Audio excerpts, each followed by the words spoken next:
warahmatullahi wabarakatuh. Waalaikumsalam warahmatullahi wabarakatuh. Gimana kabarnya anak-anak? Sehat semuanya ya? Siap untuk belajar hari ini? Ketua kelas silahkan dipimpin untuk berdoa. Sebelum kita mulai pelajaran, marilah kita berdoa dulu. Berdoa dimulai.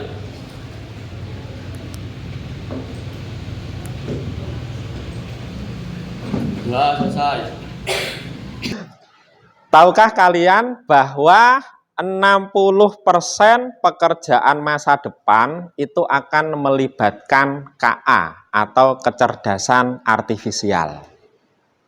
Hari ini kita akan mempelajari materi tentang pengoperasian, pengaplikasian, dan kolaborasi dengan perangkat kecerdasan artifisial. Artinya apa? Artinya kalau kita hari ini belajar tentang KA, hari ini kita sedang mempersiapkan diri untuk pekerjaan di masa depan. Untuk pembelajaran kita hari ini anak-anak menggunakan LMS. Silahkan semuanya dibuka LMS-nya. Alamatnya ada di lms.sma-negeri2tanggul.sch.id. Kita buat keyakinan atau kesepakatan kelas dulu. Silakan buka di LMS-nya, bisa dibaca. Ini kesepakatan atau keyakinan kelas 10I SMAN 2 Tanggul dengan tema membangun kelas inspiratif, produktif, dan berakhlak mulia. Nomor 1, membangun suasana belajar yang kondusif dan penuh semangat. Indikatornya apa? Hadir tepat waktu, menjaga kebersihan dan kerapian, aktif berpartisipasi, menggunakan perangkat digital secara bijak. Sepakat anak-anak? Setelah absensi anak-anak, ini ada menu pretest modul 1. Silakan dibuka pretestnya. Pretest ini fungsinya untuk mengukur kemampuan awal kalian terkait materi modul 1, yaitu pengoperasian, pengaplikasian, dan kolaborasi perangkat kecerdasan artifisial. Ada 30 soal anak-anak, waktu mengerjakannya 20 menit. Silahkan dikerjakan.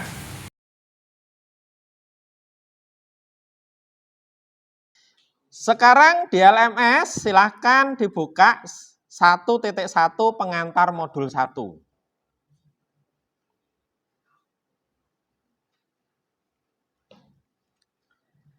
Capaian pembelajaran. Pada akhir pembelajaran, peserta didik mampu mengenali dan menerapkan perangkat KA, area pemanfaatan umum dan khusus, misalnya bidang pendidikan. Peserta didik juga mampu memilih perangkat atau tools KA yang sesuai untuk melakukan kolaborasi. Peserta didik juga mampu menghasilkan konten hasil kolaborasi dengan perangkat kecerdasan artifisial sesuai dengan bidangnya masing-masing. Selain itu, peserta didik juga mampu menganalisis model, metode, dan pendekatan pembelajaran yang tepat untuk mengintegrasikan kecerdasan artifisial dalam proses pembelajaran. Ini capaian pembelajaran kita hari ini anak-anak. Kita hari ini akan belajar tentang pengoperasian, pengaplikasian, dan kolaborasi perangkat kecerdasan artifisial. Termasuk kita akan menganalisis bidang-bidang KA, misalnya di bidang pendidikan, di bidang kesehatan, di bidang pemerintahan, di bidang ekonomi bisnis, serta contoh-contohnya. Selanjutnya kita masuk ke pembelajaran, pengoperasian, dan pengaplikasian perangkat kecerdasan artifisial.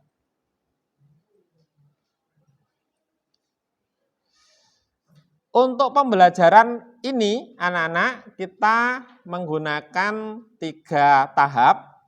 Tahap pertama itu memahami, tahap kedua mengaplikasi, tahap ketiga merefleksi. Kita awali dengan memahami dulu anak-anak, materinya sudah saya sediakan di sini. Ini kita materinya menggunakan kuisis. Silakan dibuka kuisisnya. Selanjutnya kita masuk ke materi anak-anak. Materi kita adalah pengoperasian, pengaplikasian, dan kolaborasi kecerdasan artifisial dengan tujuan untuk memecahkan masalah-masalah yang ada di sekitar kita. Pembelajaran, peserta didik mampu memahami dan mengaplikasikan perangkat kecerdasan artifisial pada area pemanfaatan secara umum dan khusus. 2. Peserta didik mampu menentukan perangkat kecerdasan artifisial yang sesuai untuk berkolaborasi. 3. Peserta didik mampu menghasilkan konten hasil kolaborasi dengan perangkat kecerdasan artifisial. Menurutmu apa arti dari kecerdasan artifisial?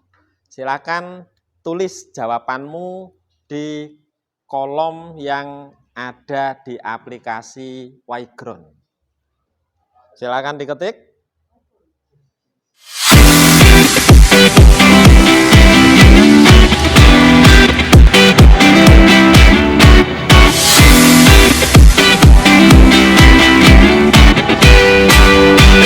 KA itu dibuat dengan menggunakan mesin learning. Apa itu mesin learning?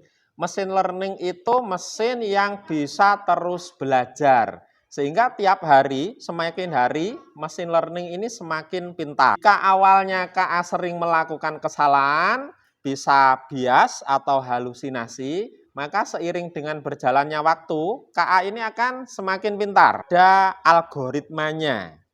Kemudian dia bisa memprediksi, sehingga semua pertanyaan-pertanyaan yang kita ajukan ke ChatGPT, ke Gemini, itu mereka bisa menjawab dengan baik. Karena sudah dilatih dengan data dan ada algoritmanya. Ada yang pernah menggunakan Google Map? Pernah. Jadi kalau kamu mau ke Surabaya, kemudian minta bantuan Google Map, pasti akan dicarikan rute yang paling cepat. Itu ya. Nah, itu salah satu contoh dari KA. Atau kamu pernah nonton Netflix. Setelah kamu melihat atau menonton film drakor, maka rekomendasi berikutnya apa? Film drakor, film yang sejenis, itu juga karena ada KA di dalamnya. Manakah yang lebih baik, manusia atau AI? Coba kamu jelaskan, mana yang lebih baik?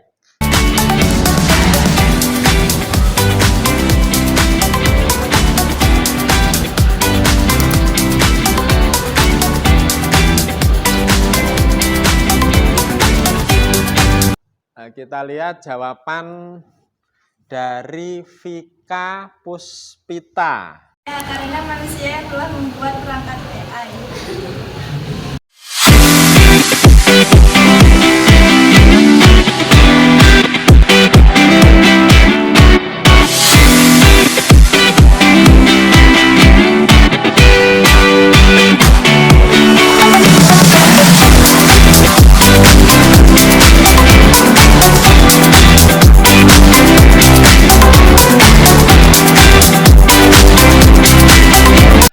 LMS-nya silakan dibuka. Habis ini silakan kalian berkolaborasi, berdiskusi dengan teman satu kelompoknya untuk memperdalam materi yang sudah kita bahas. Kalau sudah, selanjutnya ada tugas yang harus kamu kerjakan. Silakan dibuka LMS-nya, masuk ke menu utama di mata pelajaran KKA. Tugas yang pertama itu membuat peta atau infografis pemanfaatan KA di bidang umum atau di bidang khusus. Jadi kamu bisa memanfaatkan Canva, kemudian kamu buat mind map-nya, pemanfaatan KA di bidang umum atau khusus.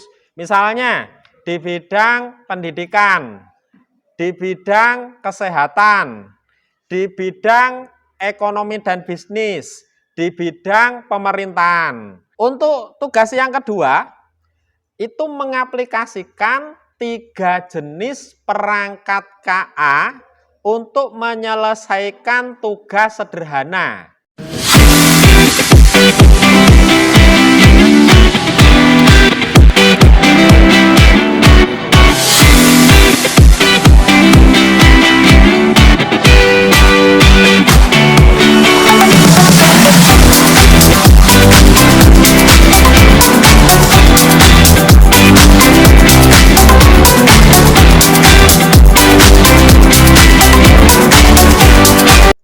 Anak-anak, setelah kalian berdiskusi, berkolaborasi dengan teman satu kelompoknya, saatnya sekarang untuk mempresentasikan hasil pekerjaan kalian.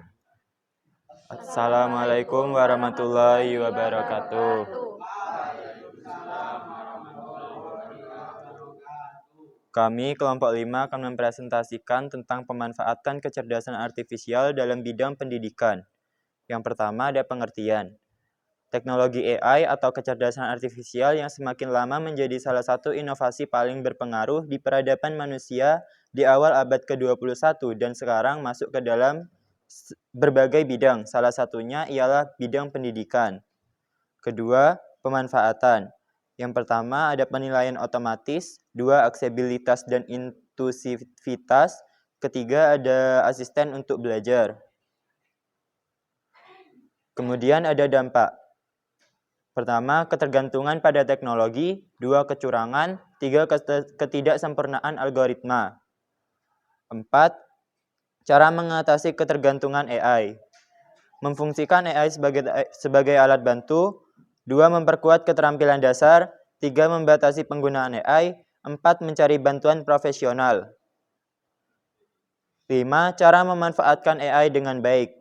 Yang pertama ada mentor virtual, 2 meningkatkan kreativitas, 3 membantu penilaian, 4 menciptakan materi pembelajaran. Ada kekurangan, kelebihan, dan konten KA.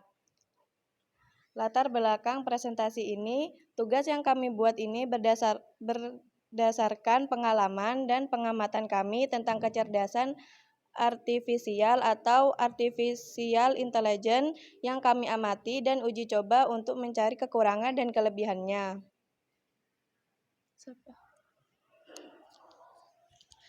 Setelah itu, ChatGPT. Kelebihan ChatGPT yaitu memiliki beberapa kelebihan seperti kecepatan dalam memberikan jawaban, kemudahan penggunaan dan kemampuan untuk memahami berbagai jenis pertanyaan yang konteks.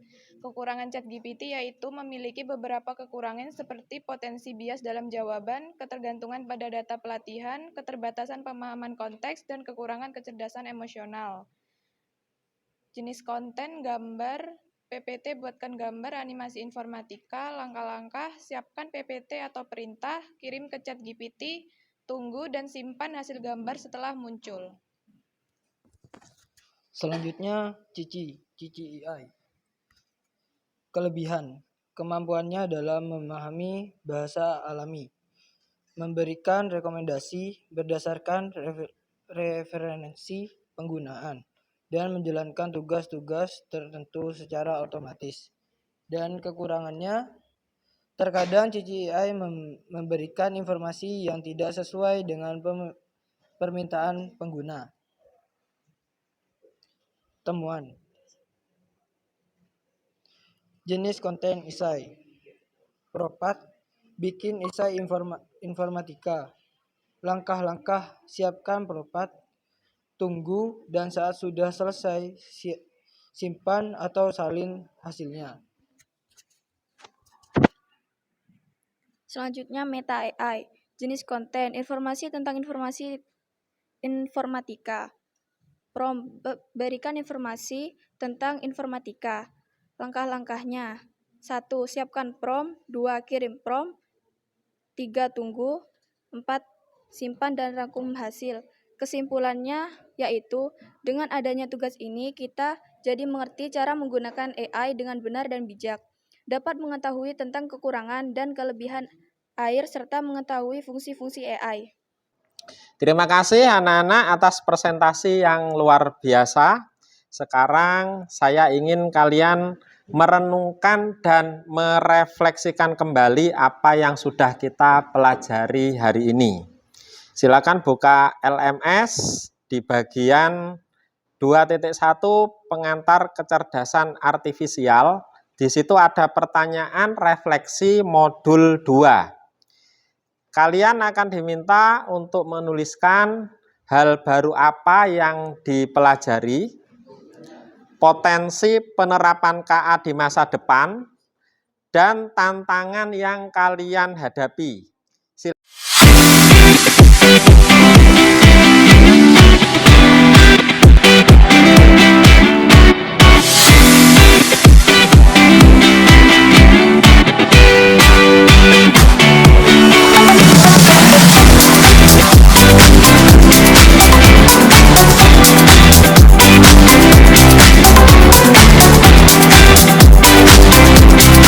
Refleksi sudah selesai. Selanjutnya sebagai penutup pembelajaran kita, silahkan dikerjakan post-test untuk menguji kemampuan kalian pada materi modul ini. Pengoperasian, pengaplikasian, dan kolaborasi perangkat kecerdasan artifisial.